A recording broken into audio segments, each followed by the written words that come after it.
What's up, guys? Hey, it's Colin here from coming from Chiang Mai. Just the Loy Krathong just ended the parade, the last final night, and the downpour just came down. Anyway, so that's why I'm wearing my rain jacket. But I just wanted to say, well, first of all, happy Thanksgiving, and I just wanted to go through. I'm on day 19 of my gratitude challenge, and it's not a challenge so much as it's an experiment, really.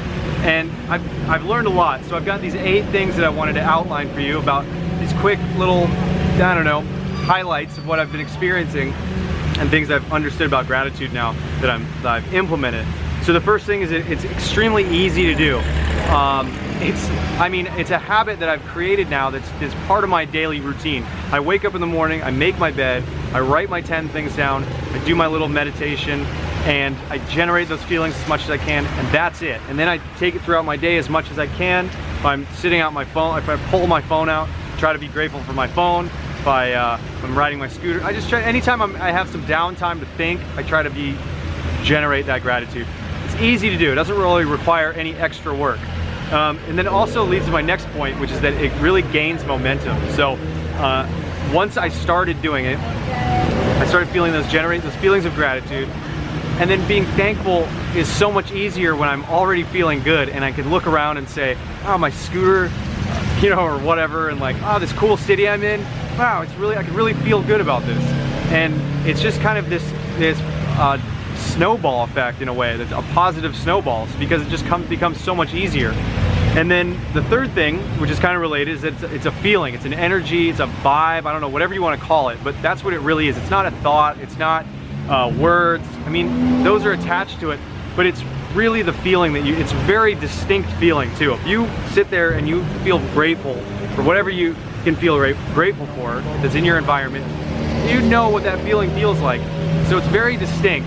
And if I just sat there and thought the words, it would not have the same. It wouldn't have the same effect. That's for sure. So the fourth thing is, it's the purpose of doing gratitude is to achieve a dominant state of it. So it's, if I go and I feel so much gratitude for 10 minutes in the morning, I feel it more than I've ever felt before, and I'm so grateful. And then I go out for the rest of my day and I'm just boring and I'm sad and I'm depressed. Then focus is going out. Then what's the point of that, right? It's like, that's definitely not going to do anything. My focus going out. Alright, there we go, kinda. Anyway, I'm back, okay. So it's really about a dominant state. So it's about creating that habit, that almost unconscious, habitual way of being, where you're giving off that vibe of gratitude. Alright, so the fifth thing is that perhaps reality shifts. I don't know. It's a lot, you know, when like The Secret and all these personal development gurus, celebrities, people I really look up to as well, say that the universe responds to gratitude, and that the universe will give you what you want if you're grateful for what you already have.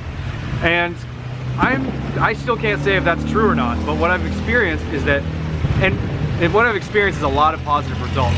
Perhaps my reality is only shifted internally because my feelings are different, but I truly feel like I'm getting different results. So that's, the jury is out on that one, but my vote would be probably, perhaps.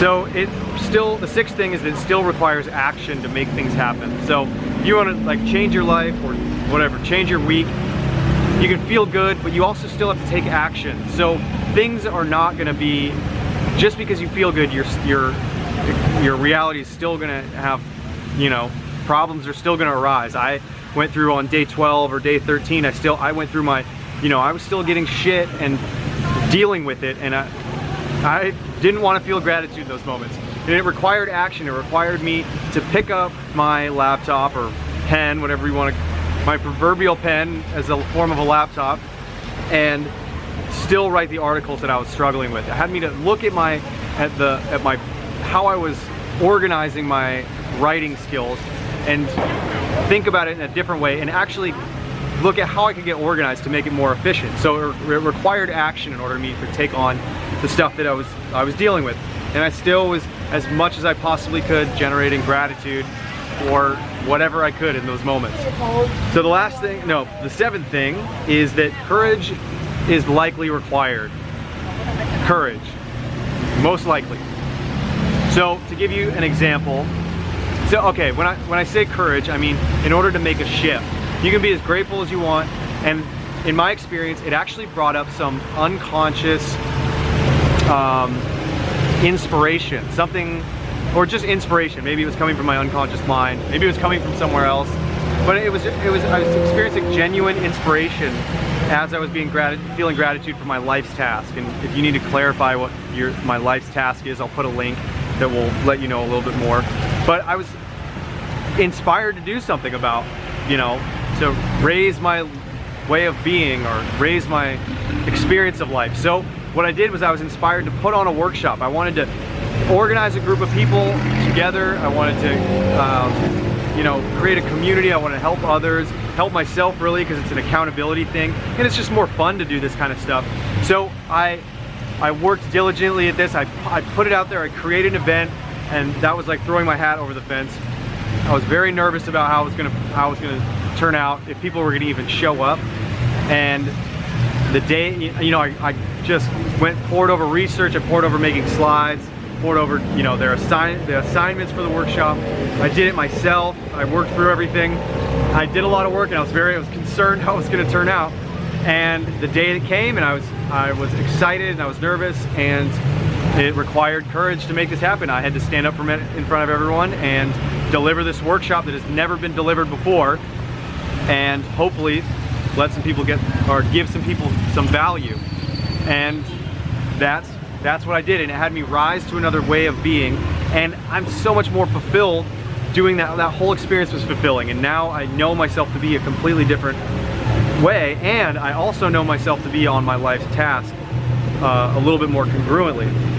So the last thing is that even if this doesn't work, even if it doesn't work at all and I'm totally deluding myself and I actually am only feeling better and I'm not even getting more positive results, if I'm completely delusional, that it's better off to do this than not to do it.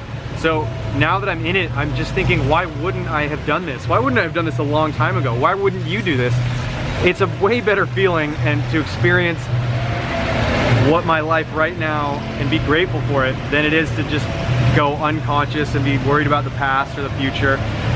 And I'm having a lot more fun anyway. So even if my external results, even if I'm not making any more money, or, you know, even if like it's not a tangible result, I'm still enjoying myself a lot more. And if I look back on these days as some of the best times of my life, I want to remember them as really having been fully enjoyed and have giving full gratitude and experiencing awesome feelings while I've been doing it. So anyway, that's it for my Thanksgiving list. I hope that's some value for you. Happy Thanksgiving. Kapun Krop from Chiang Mai, signing out.